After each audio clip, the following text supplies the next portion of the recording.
Excel है। देखो ये चीज मैंने जितनी बार भी क्लासेस हुई है, जब एमएस वर्ड की ली थी, उसके बाद में एमएस पावर पॉइंट की ली थी, और आज एमएस एक्सेल, ये क्वेश्चन मैं बार बार आपको बता रहा हूं कि इनका यूज किसके लिए होता है। एक तो एमएस पावर पॉइंट हमने पढ़ा था, एमएस पावर पॉइंट, तो मैंने क्या कहा था, एमएस पावर पॉइंट का जो यूज होता है वो किसके लिए होता है, वो होता है प्रेजेंटेशन के लिए। किसके लिए होता है, प्रेजेंटेशन के लिए। ये चीज याद रह जाएगी, किसके लिए होता है, प्रेजेंटेशन के लिए उसका यूज होता है। तो ये चीज तो आपके चीज समझ में आई।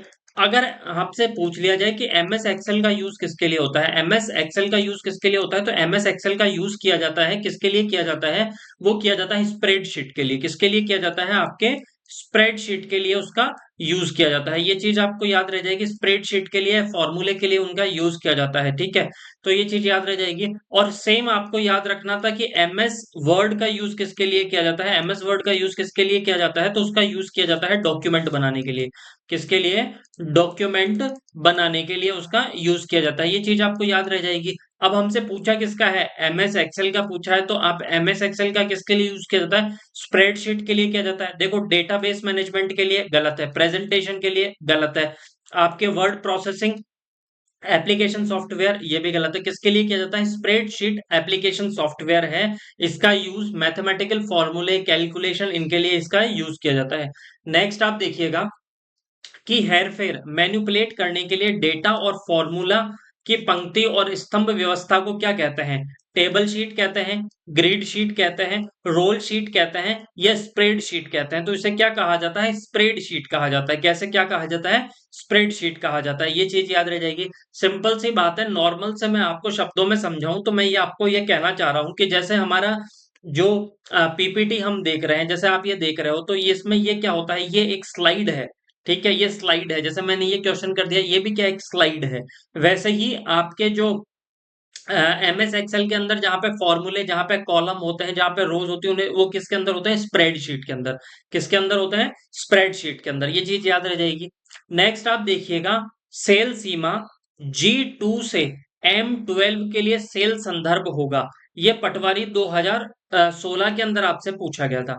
अब मैं मेन चीज आपको समझाना क्या चाहता हूं, मैं आपको ये समझाना चाहता हूं कि सेल सीमा बताई गई है, कि ये जो सेल किसे कहा जाएगा, जो ये तो आपके क्या होंगे, ठीक है, ये जो आपके ये सेल्स बने हुए होते हैं, ये जो सेल्स बने हुए होते हैं, ठीक है। तो इसमें क्या कह रहा है कि सेल सीमा कहां से ली है, ये G2 से लेके M12 तक ली है। मतलब G2 से लेके M12 तक के जितने भी आपके वो है सारे इसके अंदर आ जाएंगे। अच्छा, इनको लिखेंगे कैसे, तो इनको लिखने के लिए हमें किसका यूज करना पड़ता है, हमें यूज करना पड़ता है कॉलन का। किसका यूज करना पड़ता है, कॉलन। इसे क्या बोला जाता है, इसे बोला जाता है कॉलन। वैसे तो हम मैथ्स में रेशो बोलते हैं इसको, है ना। तो आप तो ये याद रखिएगा कि सेल संदर्भ होगा कहां से कहां तक होगा, तो जिसमें कोलन नहीं आएगा वो गलत है, जिसके अंदर कोलन नहीं आएगा वो गलत है। तो ये किसके अंदर, आपके G2:M12 के रूप में इसे लिखा जाएगा। देखो मैं वापस समझा देता हूं। जैसे ये है, सपोज, है ना, तो ये यहां पर मैंने कहा कि यहाँ पे G2 से लेके, G2 होगा, G3 होगा, G4, तो G2 से लेके M12 तक की जितनी भी शीट होगी इसके बीच में ये होंगे, है ना। और उनको लिखने के लिए किसका यूज किया जाएगा, आपके G2:M12 का यूज किया जाएगा। जैसे मैं आपसे कहूं, अगर यही क्वेश्चन वापस आपसे पूछ लिया जाए, आपसे ये पूछ लिया जाए कि G7 से लेके L15 के लिए सेल संदर्भ क्या होगा, तो क्या होगा, ये होगा आपके G7:L15। इस तरीके से इसको लिखा जाएगा। ये चीज याद रखिएगा, बीच में किसका यूज किया जाता है, कॉलन का यूज किया जाता है। ये चीज याद रह जाएगी। नेक्स्ट देखिएगा आप, एमएस एक्सेल में चुना हुआ क्षेत्र जो बी वन से शुरू होकर G: की लाइन नंबर 10 तक जाएगा, उसे कैसे लिखा जाएगा। अभी मैंने क्या कहा, उसको बीच में क्या आएगा, कॉलन आएगा। यहाँ पे कॉलन है क्या, गलत है। यहाँ पे कॉलन है क्या, गलत है। यहाँ पे ये क्या है, ये सेमी कॉलन है। क्या है, सेमी कॉलन है, कॉलन नहीं है, ये गलत है। तो ये आपके क्या हो जाएगा, करेक्ट हो जाएगा। ये चीज आप याद रखिएगा। नेक्स्ट आप देखिएगा कि निम्न में से कौन सा फंक्शन एमएस एक्सेल में आपके ब्याहों की श्रृंखला में सबसे बड़ी संख्या ज्ञात करने के लिए प्रयुक्त किया जाता है। तो सबसे बड़ी संख्या ज्ञात करने के लिए किसका यूज किया जाता है, आपके मैक्सिमम हाई हाईएस्ट या मैक्स, तो किसका यूज किया जाता है? मैक्स का यूज किया जाता है, ये याद रखिएगा। सूचना सहायक में पूछे गए हैं, सूचना सहायक और आपके कंप्यूटर अनुदेशक, ठीक है। इनमें जो आए हुए क्वेश्चंस होते हैं ये पर्टिकुलर उसी एग्जाम से रिलेटेड हैं, कंप्यूटर से रिलेटेड। तो यहाँ पे आपको इतना ध्यान नहीं देखना है। अगर कोई इजी क्वेश्चन है उनको देख लीजिए, कोई डिफिकल्ट आपको लग रहा है तो उनको आप स्किप भी कर सकते हैं, एक बार उन्हें सरसरी निगाहों से आप सिर्फ देख लीजिएगा। नेक्स्ट देखिएगा आप, एक फॉर्मूला बनाने के लिए पहले आप, अच्छा फॉर्मूला बनाने के लिए क्या करना पड़ता है भाई? फॉर्मूला बनाने के लिए सबसे पहले तो फॉर्मूला को आप क्या करोगे? सेल के अंदर इनपुट करोगे, मतलब सेल के अंदर रखोगे, तो ऑप्शन नंबर फर्स्ट आपका क्या हो जाएगा? करेक्ट हो जाएगा। ठीक है, ये चीज याद रह जाएगी। नेक्स्ट आप देखिएगा कि निम्न में से कौन सा फंक्शन ऐसे दूसरे शब्दों की सूची प्रदान करता है जो उन्हें वास्तव में या लगभग एक ही अर्थ होते हैं? ये किसके अंदर पूछा गया है? देखो, ये पटवारी के अंदर पूछा गया है। एक बात बताओ, हमने एमएस वर्ड पढ़ा था, एमएस वर्ड के अंदर हमने क्या पढ़ा था कि जैसे आपने कोई शब्द लिख दिया, कोई शब्द लिख दिया, जैसे आपने लिख दिया कि जैसे लिख दिया बर्ड, ठीक है। इस बर्ड का अगर आपको क्या करना है, बर्ड का समानार्थक शब्द देखना है, बर्ड का एक जैसा शब्द देखना है, इसको सिनोनिम्स देखना है, तो आपको उसको किस में देखोगे? उसको आप देखोगे समानार्थक शब्द में। किस में देखोगे? समानार्थक शब्द में, याद रह जाएगा। नेक्स्ट देखिएगा कि एक्सेल वर्कशीट में प्रथम सेल को ऐसे लेबल किया जाता है, यह पटवारी के अंदर पूछा गया है, ठीक है। तो किससे किया जाता है? ए से, A1 से, ए से या A0 से? तो किससे किया जाता है? आपके A1 से किया जाता है। देखो मैं वापस बता देता हूं कि आपका जो स्प्रेडशीट है जिसके अंदर आपके कॉलम स्टार्ट होते हैं, ये column by default start he A1 से होते हैं। तो पूछा क्या गया है कि एक्सेल वर्कशीट में प्रथम सेल को कैसे लेबल किया जाता है? तो A1 से लेबल किया जाता है। नेक्स्ट देखिएगा आप, निम्नलिखित में से कौन सा पूर्ण सेल रेफरेंस है? देखो, पूर्ण सेल रेफरेंस के लिए किसका यूज किया जाता है? डॉलर का यूज किया जाता है। तो इसमें से कौन सा आंसर करेक्ट हो जाएगा? ऑप्शन नंबर 4 आपका यहाँ पे करेक्ट हो जाएगा। नेक्स्ट, एमएस एक्सेल में फिल इन द ब्लैंक्स प्रतीक का प्रयोग कॉलम व लेबल और पंक्ति संख्या में पहले पूर्ण सेल पता बनाने के लिए किया जाता है। राजस्थान पुलिस में किया गया था। देखो, पूर्ण सेल, ठीक है, आपसे पूछा गया है कि पूर्ण सेल से पहले किस प्रतीक चिन्ह का यूज किया जाता है? तो याद रखिएगा डॉलर का। किसका? डॉलर का यूज आपका पूर्ण सेल से पहले किया जाता है। पूर्ण सेल से, पूर्ण सेल से पहले किसका यूज किया जाता है? डॉलर का यूज किया जाता है। तो ऑप्शन नंबर सेकंड आपका करेक्ट है। नेक्स्ट, कैसे आप एक पूरे कॉलम का चयन कर सकते हैं? तो देखो, पूरे कॉलम का चयन करने से पहले, जैसे मानो ये कॉलम है बहुत सारे, अगर ये इतने सारे कॉलम बने हुए हैं, आप चाहते हो कि ये पूरे के पूरे कॉलम को एक में सेलेक्ट कर लूं, तो आप उसको कैसे सेलेक्ट करोगे? तो आप कॉलम का जो शीर्ष होगा उस पे क्या करोगे? क्लिक करोगे। तो ऑप्शन नंबर 4 आपका यहाँ पे करेक्ट हो जाएगा। नेक्स्ट देखिएगा, XLL डेफिनेशन में उल्लेखित करने के लिए XML के साथ में प्रयोग किया जाता है। तो XML का के साथ में प्रयोग किया जाता है, किस लिए प्रयोग किया जाता है? तो दूसरे डॉक्यूमेंट को लिंक करने के लिए किसका यूज किया जाता है? XLL डेफिनेशन को उल्लेखित करने के लिए XML के साथ में क्या किया जाता है? यूज किया जाता है। अच्छा, इसका यूज, इसकी फुल फॉर्म क्या होती है? इसकी फुल फॉर्म होती है एक्सटेंशेबल, एक्सटेंशेबल मार्कअप लैंग्वेज। क्या? मार्कअप लैंग्वेज, ये याद रह जाएगा। मार्कअप लैंग्वेज, इसका यूज किया जाता है। नेक्स्ट देखिएगा आप, निम्नलिखित रेखा चित्रों के प्रकारों में से किस प्रकार का चार्ट दैनिक रूप से शेयर बाजार के उतार चढ़ाव प्रगति को दर्शाने के लिए होता है?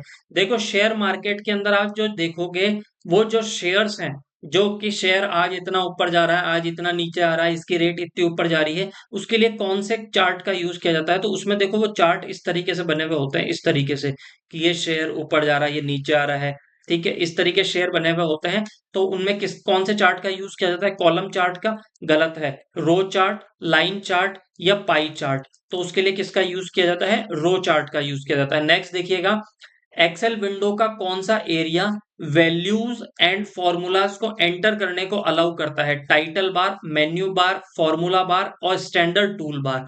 तो एक्सेल विंडो के अंदर एरिया, वैल्यूज एंड फॉर्मूला को एंटर करने के लिए किसका यूज किया जाता है? फॉर्मूला बार का। नेक्स्ट देखिएगा, निम्न में से कौन सा फंक्शन एमएस एक्सेल में मौजूद नहीं है। एमएस एक्सेल के अंदर कौन सा फंक्शन यूज नहीं होता, कौन सा फंक्शन नहीं है, मौजूद नहीं है। सम, एवरेज, काउंट और मैक्सिमम। तो कौन सा आपके नहीं होता, कौन सा फंक्शन नहीं होता आपके एमएस एक्सेल के अंदर, तो वो एवरेज का नहीं होता, याद रह जाएगा। प्रदत्तों को तार्किक रूप से व्यवस्थित करना कहलाता है कि दिए गए आपको जो डेटा है उनको तार्किक लॉजिकल रूप में अगर आपने सीक्वेंस में जचाया है तो उसे क्या किस नाम से जाना जाता है? Classification, sorting, searching, logical summary. तो उसे किस नाम से जानते हैं? सॉर्टिंग से। नेक्स्ट देखिएगा, एमएस एक्सेल में सेल्स में दिए गए कमेंट्स कहलाते हैं कि एमएस एक्सेल के अंदर जो सेल्स होते हैं उनमें दिए गए कमेंट्स को किस रूप से जानते हैं? Smart tip, cell tip, web tip, soft tip. तो उसे किस नाम से जाना जाता है? सेल टिप के नाम से। नेक्स्ट देखिएगा, एमएस एक्सेल में दूसरी शीट को सेल से डेटा लेना कहलाता है कि एमएस एक्सेल में ये सेल है, यहां से डेटा दूसरे आप सेल के अंदर लेके जाते हो तो उसे किस नाम से जाना जाता है? असेसिंग, रेफरेंसिंग, अपडेटिंग या फंक्शनिंग। तो उसे किस नाम से जाना जाता है? रेफरेंसिंग नाम से। एमएस एक्सेल में न्यूमेरिकल वैल्यू को लेबल के रूप में लिया जाता है यदि इससे पूर्व आता है। मतलब एमएस एक्सेल के अंदर न्यूमेरिकल वैल्यूज 2, 3, 4 हैं, इनको लेबल के रूप में मतलब अल्फाबेटिक रूप में लिया जाता है। वो कब लिया जाता है? जब आपके न्यूमेरिकल वैल्यू से पहले एपोस्ट्रोफी का यूज किया जाए।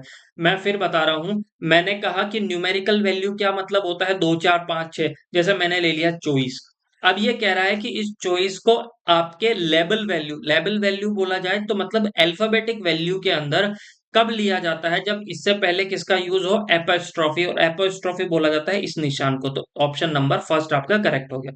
नेक्स्ट देखिएगा, एक्सेल में वर्क स्पेस से आप क्या समझते हैं? एक्सेल के अंदर वर्क स्पेस से आप क्या समझते हैं? कॉलम का समूह, वर्कशीट का समूह, रोज का समूह या वर्क बुक का समूह। तो वो किसे किस नाम से जाना जाता है? वर्क बुक का समूह। नेक्स्ट देखिएगा आप, एमएस एक्सेल 2007 में गोल सीक कमांड कौन से मेन्यू में होता है? तो गोल सीक कमांड इंसर्ट में होता है, होम में होता है, फॉर्मूला में होता है या इनमें से कोई नहीं। तो गोल सीक कमांड किस में होता है? तो ये होता है आपके किसके अंदर? डेटा के अंदर। किसके अंदर होता है? डेटा कमांड के अंदर होता है, ये याद रह जाएगा। तो ऑप्शन नंबर फोर्थ आपका करेक्ट होगा। एमएस एक्सेल में 2007 में पूरे सेल में रेप टेक्स्ट करने के लिए कौन से मेन्यू में उपलब्ध होता है? होम में, इंसर्ट में, रिव्यू में या फॉर्मूला में। तो वो किस में होता है? आपके इंसर्ट के अंदर होता है। नेक्स्ट देखिएगा, एमएस एक्सेल में पंक्तियों की संख्या बराबर है। देखो पंक्तियों की संख्या बराबर किसके बराबर होती है? तो ये देखो, ये होती है पंक्तियां, ठीक है। ये होते हैं आपके क्या? कॉलम, है ना। ये तो होती है आपके रोज और इन्हें बोला जाता है कॉलन। कॉलन, ठीक है। और रोज और कॉलन से ये जो मिलकर बना होता है, जैसे मैंने कहा ये तो है रोज, ये है कॉलन।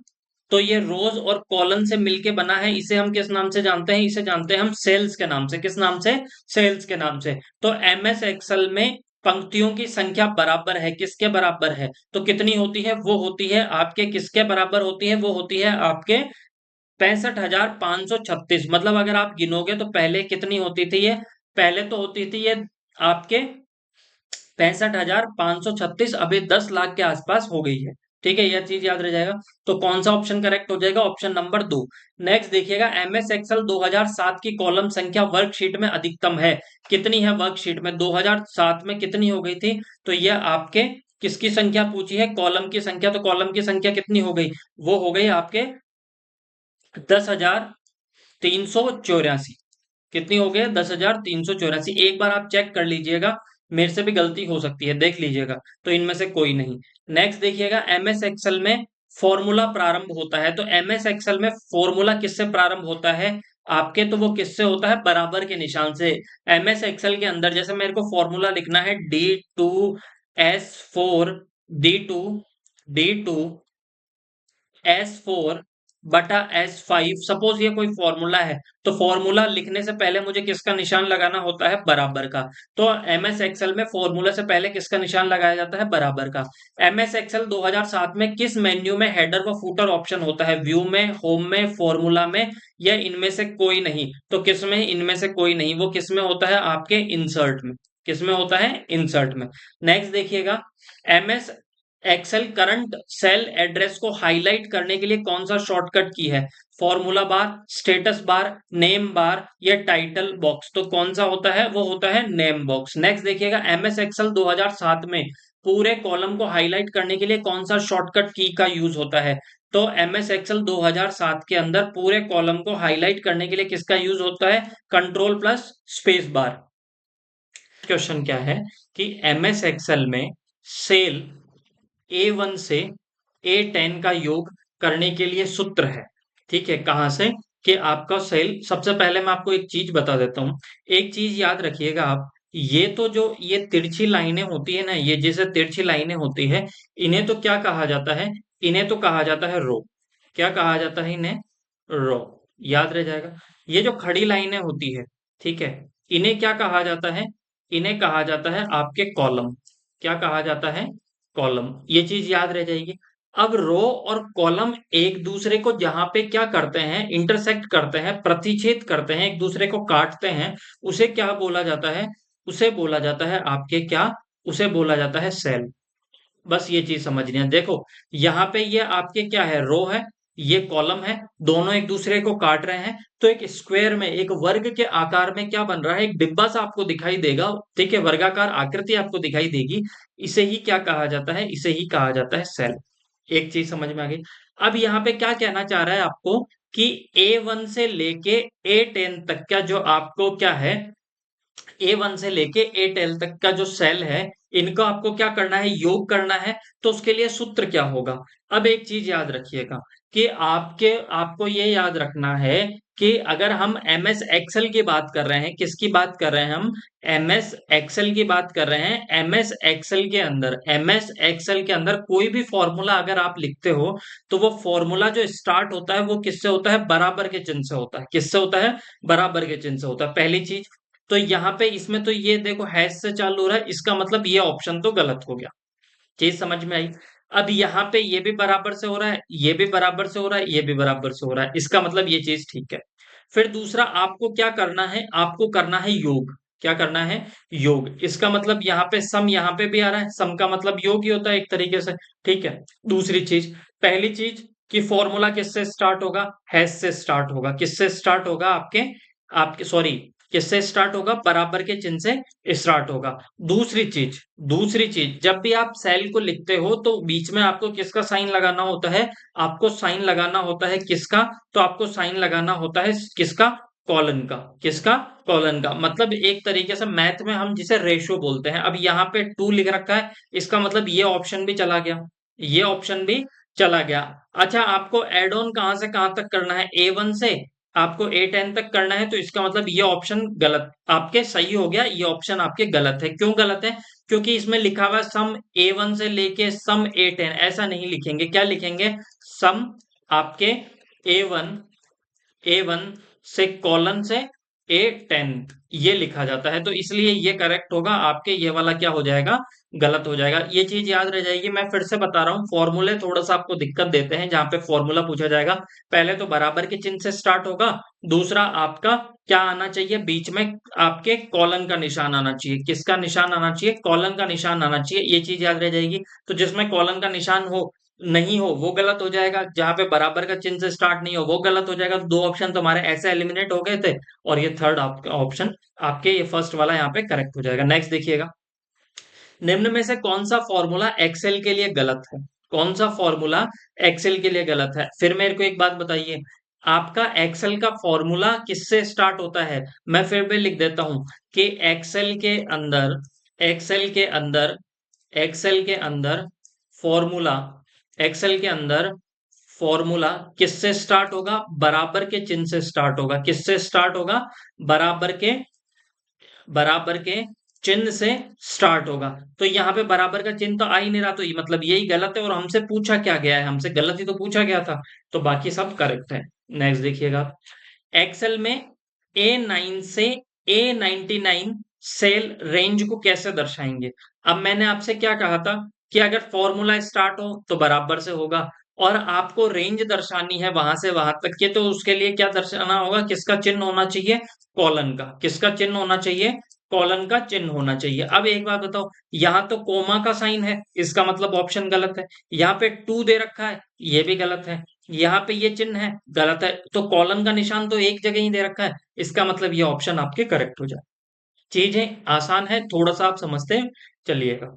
नेक्स्ट देखिएगा, निम्न में से फाइल एक्सटेंशन में एमएस एक्सेल 2010 का फाइल का एक्सटेंशन नहीं है। कौन सा नहीं है? तो इसमें से ये वाला एक्सटेंशन नहीं है। फिर मैं आपको बात बता देता हूं, थोड़ी सी आप याद रखिएगा। फाइल का एक्सटेंशन है मतलब बाय डिफॉल्ट फाइल उस नाम से सेव होती है, एक्सटेंशन, ठीक है। अब देखो, जैसे आपसे पूछ लिया जाए कि एमएस वर्ड का एक्सटेंशन बताइए आप, तो हमें किसका? एमएस वर्ड का। तो पहले तो इसे लिखा जाता था, इसका एक्सटेंशन होता था डॉट डीओसी, पर बाद में क्या हो गया, अभी वर्तमान में डॉट डीओएक्स। ये चीज याद रह जाएगा। सेम देखिएगा, अगर हमें पावर पॉइंट का पूछ लीजिए, किसका पूछा है हमें? पावर पॉइंट का पूछा है, तो पावर पॉइंट का कैसे याद रखेंगे? डॉट पीपीटी एक्स, याद रह जाएगा, डॉट पीपीटी एक्स। वैसे ही हमें एक्सेल का पूछ लिया जाए, किसका? आपका एक्सेल का पूछ लिया जाए, एमएस एक्सेल का पूछ लिया जाए, तो कैसे होगा? एमएस एक्सेल का dot dot x L S, ठीक है, कैसा? Dot x L S. ये तो पहले के टाइम में लिखा जाता था और अभी इसके आगे लग गया है, ये इसका वर्तमान एक्सटेंशन है। तो मैंने आपको तीनों के एक्सटेंशन बता दिए।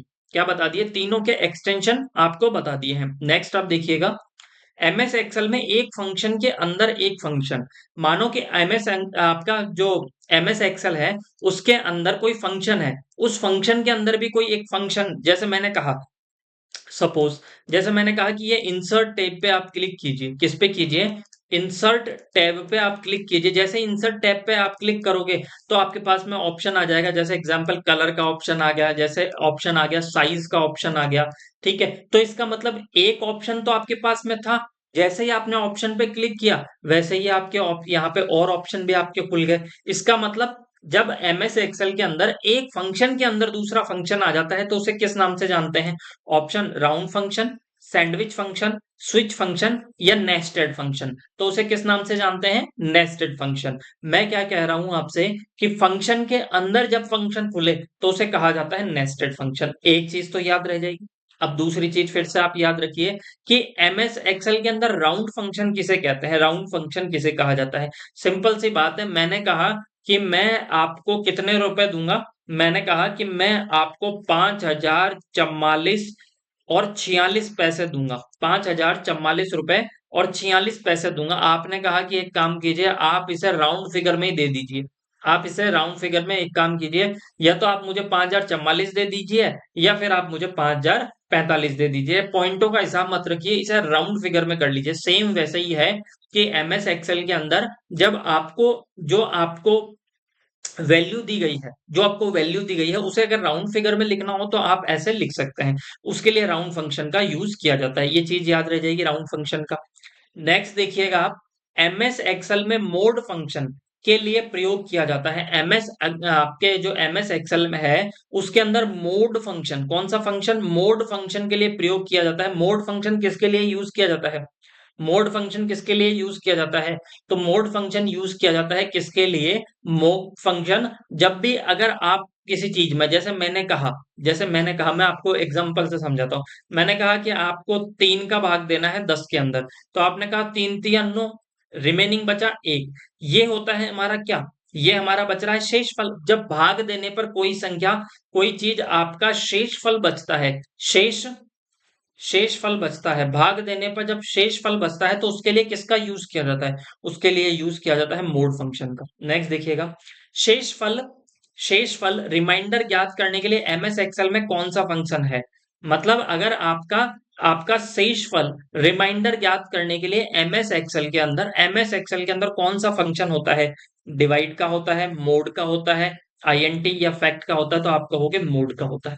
चीज याद रह जाएगी। नेक्स्ट देखिएगा, शीट के सेल कंटेंट को एडिट करने के लिए कौन सी फंक्शन की प्रयुक्त होती है? शीट के अंदर, शीट है, ठीक है, एमएस एक्सेल के अंदर जैसे मैंने कहा कि ये पूरे की पूरी एक शीट बनी हुई है। इस शीट के अंदर आपके ये तो हो गए कॉलम, ये हो गई आपकी रो, बहुत सारी आपके क्या है, रो है, ठीक है, बहुत सारी रोज है।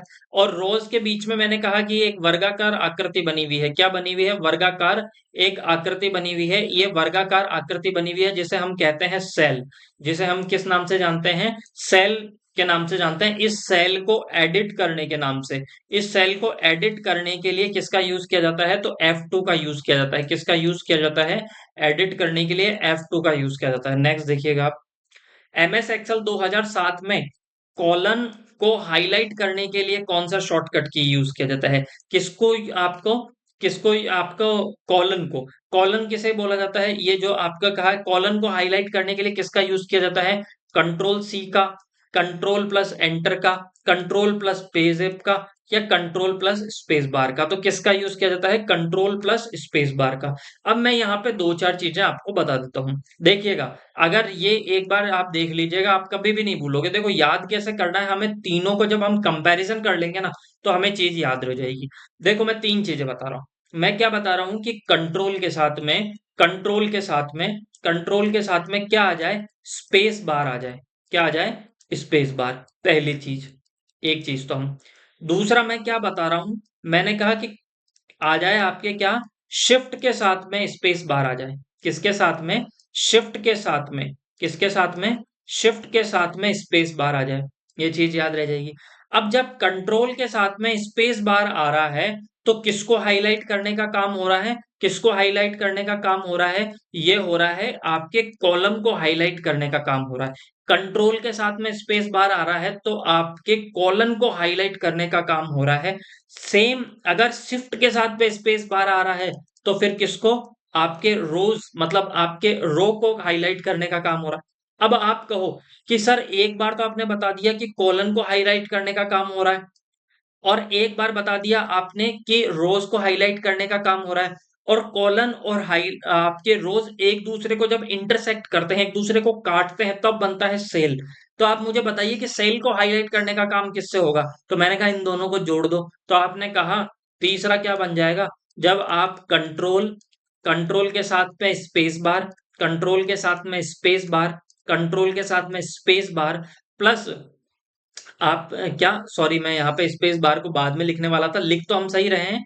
एक सेकंड में वापस से इसको आपके लिख देता हूँ। देखो, देखो, मैं यहाँ पे वापस से इसको लिख देता हूँ। देखो, यहाँ पे देखिएगा आप, क्या मैंने लिख दिया? कंट्रोल। कंट्रोल के साथ में आपने क्या स्पेस क्या दबाया? आपने आपने दबाया shift. Control plus shift plus space bar, control plus shift plus space bar, इन तीनों को जब आप एक साथ प्रेस करते हो, तो फिर क्या चीज आपके हाईलाइट होती है? वो आपके हाईलाइट होती है सेल। देखो, सिंपल सी बात है, control plus space bar colon, shift plus space bar रोज। अब यहाँ पे स्पेस बार तो कॉमन है, इसका मतलब control plus shift plus space बार दबा दिया, तो क्या चीज आपके हाईलाइट हो जाएगी? आपके क्या चीज हाईलाइट हो जाएगी? आपके सेल आपके क्या हो जाएगा? हाईलाइट हो जाएगा। ये चीजें समझ में आ गई? ये तीनों चीज समझ में आ गई तो देखिएगा, अभी चार पांच क्वेश्चन हम इससे सॉल्व कर लेंगे। देखो, एमएस ऑफिस एक्सेल प्रोग्राम किस काम आता है? डाटाबेस के, स्प्रेडशीट के, ग्राफ के, या ऊपर लिखित सभी के? तो याद रखिएगा, एमएस ऑफिस इन सब के काम आता है। डाटाबेस के लिए भी, स्प्रेडशीट के लिए भी, ग्राफ के लिए, ऊपर लिखे जितनी चीजें इनके लिए यूज होता है। नेक्स्ट, एक्सेल शीट में चुना हुआ सेल किसे दर्शाता है? चुना हुआ सेल किसे दर्शाता है? गहरा व चौड़ा किनारा, बिंदुओं से बना हुआ किनारा, चमकता हुआ किनारा, उक्त में से कोई नहीं। अब यहाँ पे समझाया क्या गया है, देखो, मैं क्या बता रहा हूं आपको, ये देखिएगा। ये आपकी है क्या? स्प्रेडशीट। स्प्रेडशीट में मैंने बहुत सारी क्या बना दी? आपके बना दी रोज। क्या बना दी? रोज। ठीक है। और इसी के बीच में मैंने एक बना दिया कॉलम। ठीक है, इसको थोड़ा सा आपको क्लियर नहीं दिखाई देगा। देखो, मैंने ये क्या बना दी? आपके बहुत सारी बना दी रोज। ठीक है। और इसी के बीच में ड्रॉ क्या कर दिया मैंने? कॉलम। क्या ड्रॉ कर दिया? कॉलम। अब मैंने क्या कहा? मैंने कहा कि मैंने इस सेल को क्या कर लिया है? सेलेक्ट कर लिया है। क्या कर लिया है? इस सेल को क्या कर लिया है? सेलेक्ट कर लिया है। इस सेल को क्या कर लिया है? सेलेक्ट कर लिया है, चुन लिया है मैंने इसको। क्या कर लिया है? सेलेक्ट कर लिया है। तो ये जो सेल होगी, ये क्या दिखाई देगी? एक चमकती हुई दिखाई देगी, एक अलग से हाईलाइट हुआ दिखाई देगा। तो ये ऑप्शन नंबर थर्ड आपके यहाँ पे करेक्ट है। नेक्स्ट देखिएगा, एमएस एक्सेल में प्रकार्य सूची के अंतर्गत उच्चतम मान ज्ञात करने के लिए मैंने क्या कहा था कि एमएस एक्सेल के अंदर आपको जो सिलेक्टेड है उसके अंदर उच्चतम ज्ञात करने के लिए, मान ज्ञात करने के लिए क्या यूज करना होता है, मैक्स यूज करना होता है। मैक्स है मैक्सिमम, याद रह जाए। एमएस एक्सेल में इंसर्ट टैब में ग्रुप्स होते हैं। देखो, एमएस एक्सेल में जो इंसर्ट टैब है, एमएस एक्सेल के अंदर जो इंसर्ट टैब है उसके अंदर बहुत सारे भी ग्रुप्स हैं, ज्यादा ही ग्रुप्स हैं। परंतु ये जो हमें एमएस एक्सेल जो आरएसएसएमबी बोर्ड पूछता है वो पूछता है एमएस एक्सेल 2007। क्या? एमएस एक्सेल 2007 के अनुसार आरएसएम, एसएसबी, आरपीएससी आपके इस आंसर को करेक्ट मानता है। तो एमएस एक्सेल 2007 के अंदर जो इंसर्ट टैब के अंदर कितने थे आपके, कितने इंसर्ट टैब में कितने ग्रुप थे? 5 ग्रुप थे। किस पेज पर बाय डिफॉल्ट हेडर या फुटर प्रिंट होते हैं? तो याद रखिएगा, आपके हेडर और फुटर बाय डिफॉल्ट, हेडर और फुटर बाय डिफॉल्ट आपके प्रत्येक पृष्ठ पर क्या होते हैं? प्रिंट होते हैं। प्रत्येक पृष्ठ पर 100 पृष्ठ हैं तो हर पृष्ठ पे आपके हेडर और फुटर होगा ही होगा। नेक्स्ट देखिएगा, एमएस एक्सेल में रो और कॉलम के विभाजन को क्या कहते हैं? अभी हमने कहा था कि रो और कॉलम के विभाजन को, ये रो और कॉलम के विभाजन को हम किस नाम से जानते हैं? सेल के नाम से। बोलो, चीज समझ में आ रही है? नेक्स्ट देखिएगा, किन प्रोग्रामों का प्रयोग राशि आधारित प्रलेख बनाने के लिए किया जाता है? न्यूमेरिक, न्यूमेरिक डॉक्यूमेंट्स बनाने के लिए किसका यूज किया जाता है बताओ? न्यूमेरिक संख्या के लिए किसका यूज किया जाता है? स्प्रेडशीट का तो यूज किया जाता है। नेक्स्ट देखिएगा आप, किस प्रकार का सॉफ्टवेयर लेखाकार के लिए वर्कशीट का होता है? लेखाकार मतलब क्या होता है? आपके अकाउंटेंट। क्या होता है? आपके अकाउंटेंट। अब एक बात बताओ, अकाउंटेंट को वर्कशीट बनानी है, कितने लोगों को पैसा दिया गया, किसका नाम क्या है, किसका फोन नंबर क्या है, उसके लिए वो क्या करेगा? आपके एमएस वर्ड यूज करेगा, डेटाबेस यूज करेगा, स्प्रेडशीट यूज करेगा, फाइल मैनेजर यूज करेगा? आप कहोगे स्प्रेडशीट यूज करेगा, मतलब एमएस एक्सेल यूज तो कर रहा है स्प्रेडशीट। नेक्स्ट देखिएगा, प्रत्येक स्प्रेडशीट फाइल को वर्कबुक कहते हैं, क्यों?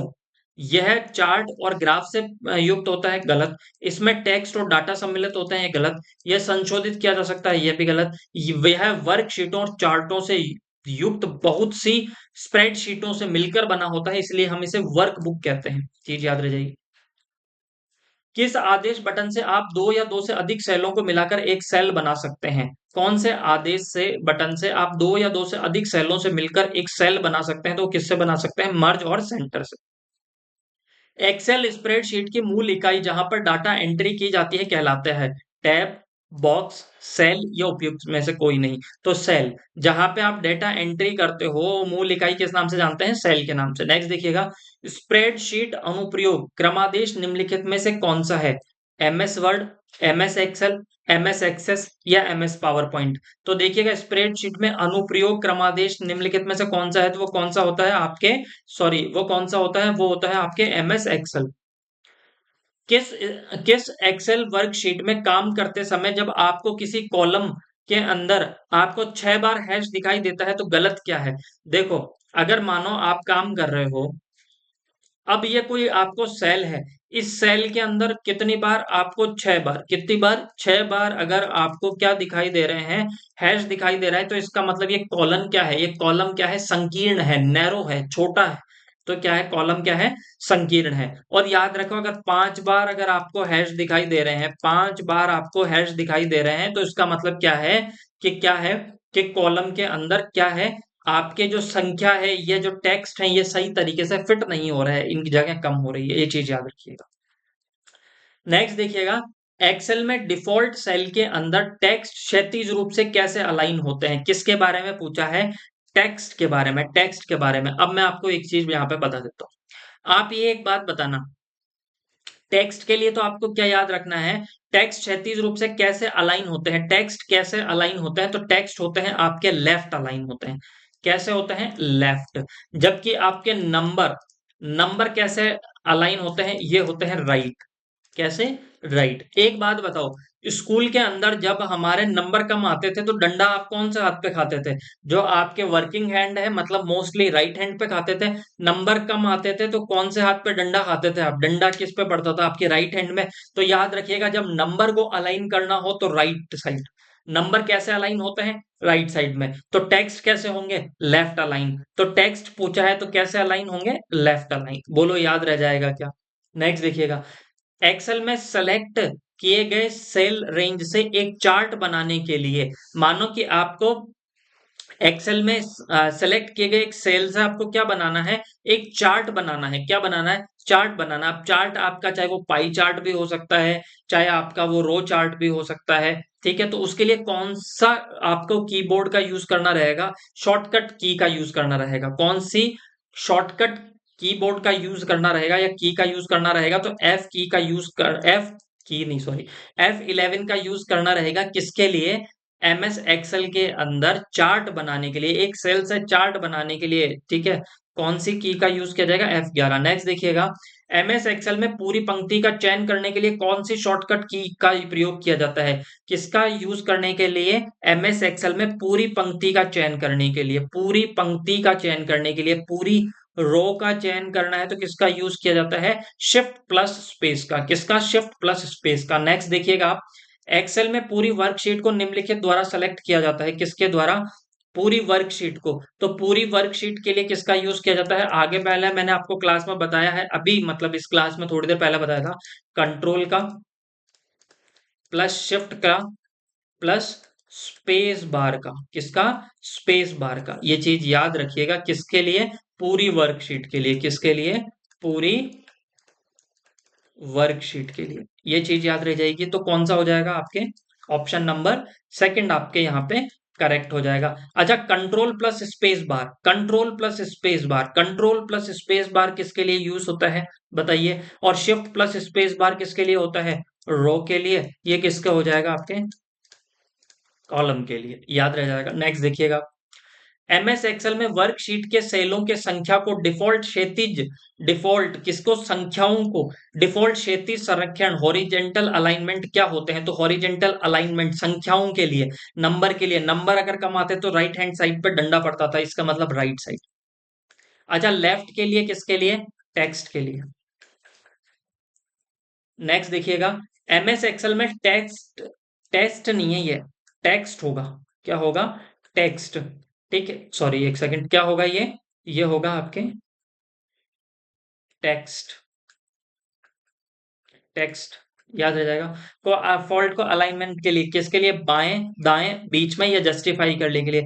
तो टेक्स्ट को डिफॉल्ट संरक्षण के लिए एमएस एक्सेल में टेक्स्ट को तो टेक्स्ट को कैसे करते हैं? एक बताइए, टेक्स्ट को कैसे अलाइनमेंट होता है आपके? वो होगा आपके लेफ्ट हैंड साइड में। किस कौन सी साइड में होगा? वो होगा लेफ्ट हैंड साइड में। नंबर देखो कम आते थे तो राइट हैंड साइड में। नंबर के लिए कौन सा अलाइनमेंट होता है?